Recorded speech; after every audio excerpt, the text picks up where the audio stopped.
Isang mapagpalang araw sa inyo mga kaibayo at isang nakakalungkot na balita dahil kamakailan lamang ay inulat natin ang tungkol sa isang nawawalang dalagita na natagpuan sa isang bakanting lote sa may Pasig. At ngayong ngang araw ay nakumpirma na ng mga kapulisan na ang dalagitang ito ay si Sofia Tablate na ilang araw nang nawawala. So, kinumpirma nga ng PNP ng Pasig na si Sofia nga ang natagpuang dalagita na wala ng buhay sa bakanting lote sa may Pasig. Bukod pa dyan, kinumpirma pa ito ng kanyang ama na siya nga ang dalagitang ito. At nakita rin sa paligid ng kanyang katawan ang mga personal na gamit nito, kagaya ng cellphone, bag, at meron din daw nakitang parang note about sa numero ng isang mental health hotline na maaring kanyang tinatawagan.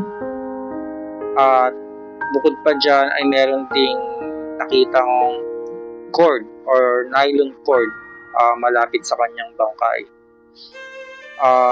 Bago nawala si Sofia ay nakapag-mensahe pa ito sa kanyang ama. Basahin natin yung kanyang mensahe bago siya nawala pauwi. So sabi niya, walang jeep, then we'll text you later pag malapit na. So pagtapos niyan ay nag-message pa ang kanyang ama na asa na kayo, message me pag nakauwi ka na. So ayan na, 7:42 PM ng gabi. Yan, matapos niyan ay yan na yung araw na hindi na siya nakita. Ayan na nga mga kaibayo, ayan na nga, at kinumpirma na mismo ng kanyang ama, ang ama ni Sofia, na siya nga yung bangkay ng natagpuang bangkay ng dalagita dun sa lote.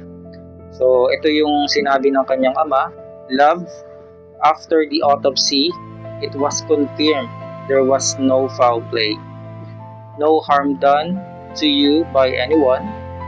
If that brings even the smallest consolation, then so be it." So parang mga kaibayo, parang tanggap na rin ng kanyang ama na wala na nga si Sofia. Ito pa, "But no matter how small that consolation is, it will never be mine, my love, because it doesn't change the fact that I have failed you. I miss you, love." So ayan po mga kaibayo, damang-dama po ang kalungkutan ng kanyang ama na ikaw ba naman mawalan ng isang anak ng ganun-ganun na lang. Hanggang ngayon mga kaibayo is may autopsy pa rin na ginagawa, kinukumpirma pa kung totoo ba talagang walang foul play sa nangyaring ito, dahil inaalam pa kung may ibang involved dito, lalo na't may natagpo ang nylon cord sa tabi ni Sofia. And sa mga gamit niya is wala namang nawala. Kompleto naman yata yung mga gamit niya, cellphone, bag. Sa ngayon ay patuloy na sinusubaybayan ng media ang kaso na ito. Although parang malinaw na nag-commit nga ng suicide itong si Sofia.